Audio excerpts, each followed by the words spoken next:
Welcome back to ప్లేస్లో ఉండేవి అంట అమ్మ చెప్తుండే, కానీ మనం ఎక్స్పీరియన్స్ చేసిండాం కదా. కానీ నేను లాస్ట్ టైం షిరిడీకి వెళ్ళినప్పుడు కూడా ఎక్కాను, అక్కడ కూడా చాలా ఉన్నాయి ఇవి.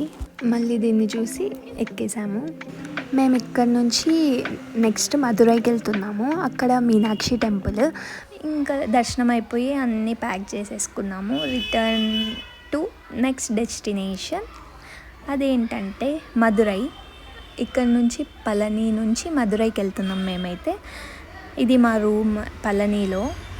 చాలా బాగుంది, రూమ్ ఫెసిలిటీస్ అంతా బాగుంది, కానీ నాకు మిర్రర్ ఒక్కటే నచ్చలేదు.